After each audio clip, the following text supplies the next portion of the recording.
where do things sit with Zach Merrett at the moment? Yeah, it's been an interesting little period, but nothing's really changed. Clearly, Zach has been gathering information, and as we've stated as a club, Zach's a champion of our football club. He's a required player. Conversations are ongoing though. There's been really good dialogue between Zach and the club, but yeah, Zach will be an Essendon player next year. Did you expect him to formally request a trade?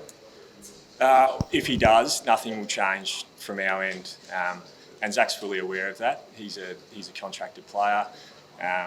He's at the age where we still feel like he's got plenty of football left to play, and he plays such an important role for our football club and our young players coming through.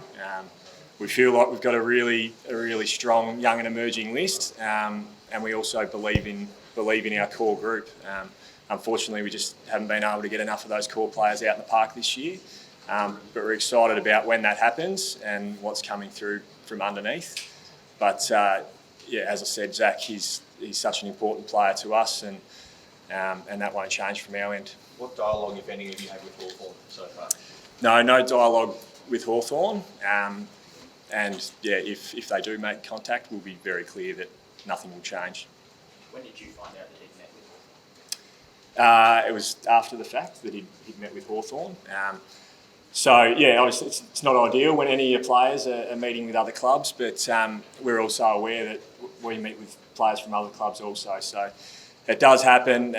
It's not ideal that any of your players meet with other clubs, but yeah, as I said, we'll just continue to work through it, and we're very clear that Zach will be starting pre-season with us, and his teammates will be fine with that. The club will be fine with that because we love Zach, and he's an unbelievable player. When you tell him, what does he say? Because there's a lot of big pronouncements on day one of trade period that don't come through. But what does he say when you tell him, no, we're going to hold firm?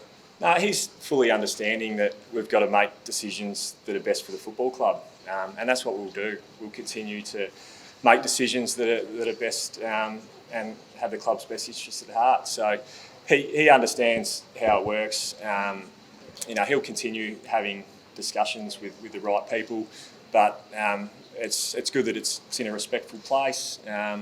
Those conversations are ongoing and open, and they'll continue to happen. What sort of package from Hawthorn would make you think about a deal? No, we won't. We won't be entertaining offers for Zach. Will he still be the captain of the football club next year? Well, that's something that will play out over the summer, as it always does with the leadership process. So the players will get a say in that. The key figures at the club will get a say in that, and that's the process that will play out. What's your feel?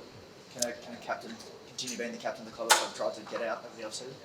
No, I think you just let the process take its course. You let everyone have their say, see where it sits. I look at this as a real opportunity to unite and galvanise the club as well. I think, we look at this period. It has been a tough little period. It hasn't been ideal, but there's also opportunity within that to unite, come together, and a bit of us against the rest mentality. How do you feel Zach's handled himself throughout this period? Well, I think those conversations that have been open, obviously behind the scenes, but open dialogue with the club,